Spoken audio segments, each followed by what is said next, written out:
آپ کا بیٹا آبادی کے اس 2.5% حصے میں شامل ہے جو 150 سے زیادہ کا آئی کیو لیول رکھتے ہیں۔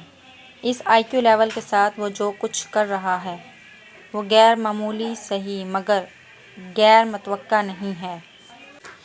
اس غیر ملکی اسکول میں سالار کو جاتے ہوئے بھی صرف ایک ہفتہ ہوا تھا جب اسکندر عثمان اور ان کی بیوی کو وہاں بلوایا گیا تھا۔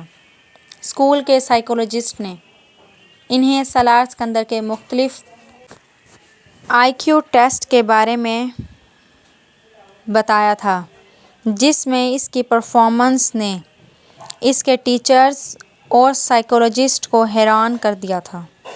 اس اسکول میں وہ 150 کا آئی کیو لیول والا پہلا اور واحد بچہ تھا اور چند ہی دنوں میں وہ وہاں سب کی توجہ کا مرکز بھی بن گیا تھا۔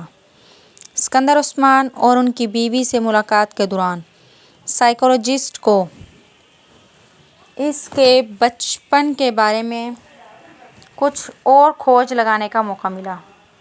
وہ کافی دلچسپی سے سالار کے کیس کو اسٹڈی کر رہا تھا اور دلچسپی کی یہ نوعیت پروفیشنل نہیں جانی جاتی تھی۔ اپنے کیریئر میں وہ پہلی بار اس آئی کیو کے بچے کا سامنا کر رہا تھا۔ اسکندر عثمان کو آج بھی وہ دن اچھی طرح یاد تھا۔ سالار اس وقت صرف 2 سال کا تھا اور غیر معمولی طور پر وہ اس عمر میں ایک عام بچے کی نسبت زیادہ صاف لہجے میں باتیں کرتا تھا اور باتوں کی نوعیت ایسی ہوتی تھی کہ وہ اور ان کی بیوی اکثر حیران ہو جاتے تھے۔ ایک دن جب وہ اپنے بھائی سے فون پر بات کرنے کے لیے فون کر رہے تھے تو سالار ان کے پاس کھڑا تھا۔ وہ اس وقت ٹی وی لاؤنج میں بیٹھے تھے اور فون پر باتیں کرنے کے ساتھ ساتھ ٹی وی بھی دیکھ رہے تھے۔ کچھ دیر بعد انہوں نے فون رکھ دیا۔ ریسیور رکھنے کے فوراً بعد انہوں نے سالار کو فون کا ریسیور اٹھاتے ہوئے دیکھا۔ ہیلو انکل، میں سالار ہوں، وہ کہہ رہا تھا۔ انہوں نے چونک کر اسے دیکھا۔ وہ اطمینان سے ریسیور کان سے لگائے کسی سے باتوں میں مصروف تھا۔ میں ٹھیک ہوں، آپ کیسے ہیں؟ اسکندر نے حیرت سے اسے دیکھا۔ پہلے ان کے ذہن میں یہی آیا کہ وہ جھوٹ موٹ فون پر باتیں کر رہا ہے۔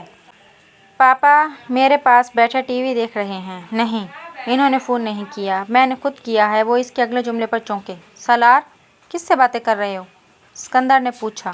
انکل شاہنواز سے، سالار نے اسکندر کو جواب دیا۔ انہوں نے ہاتھ بڑھا کر ریسیور اس سے لے لیا۔ ان کا خیال تھا کہ اس نے غلطی سے کوئی نمبر ملا لیا ہوگا یا پھر لاسٹ نمبر کو ری ڈائل کر دیا ہوگا۔ انہوں نے کان سے ریسیور لگایا۔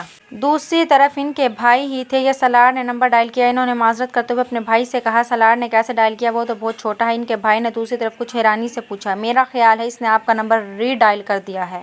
یا اتفاق سے ہاتھ لگ گیا ہوگا۔ ہاتھ مار رہا تھا سیٹ پر۔ انہوں نے فون بند کر دیا، ریسیور نیچے رکھ دیا۔ سالار جو خاموشی کے ساتھ ان کی گفتگو سننے میں مصروف تھا، ریسیور کے نیچے رکھتے ہی اس نے ایک بار پھر ریسیور اٹھا لیا۔ اس بار اسکندر عثمان اسے دیکھنے لگے۔ وہ بالکل کسی میچور آدمی کی طرح ایک بار پھر شاہنواز کا نمبر ڈائل کر رہا تھا اور بڑی روانی کے ساتھ وہ ایک لمحے کے لیے دم بخود رہ گئے تھے۔ 2 سال کے بچے سے انہیں یہ توقع نہیں تھی۔ انہوں نے ہاتھ بڑھا کر کریڈل دبا دیا۔ سالار، تمہیں شاہنواز کا نمبر معلوم ہے؟ انہوں نے حیرانی کے اس جھٹکے سے سنبھالتے ہوئے کہا۔ ہاں، بڑے اطمینان سے جواب دیا گیا۔ کیا نمبر ہے؟ اس نے بھی روانی کے ساتھ وہ نمبر دہرا دیا۔ وہ اس کا چہرہ دیکھنے لگے۔ انہیں اندازہ نہیں تھا کہ وہ گنتی کے اعداد سے واقف ہوگا اور پھر وہ نمبر۔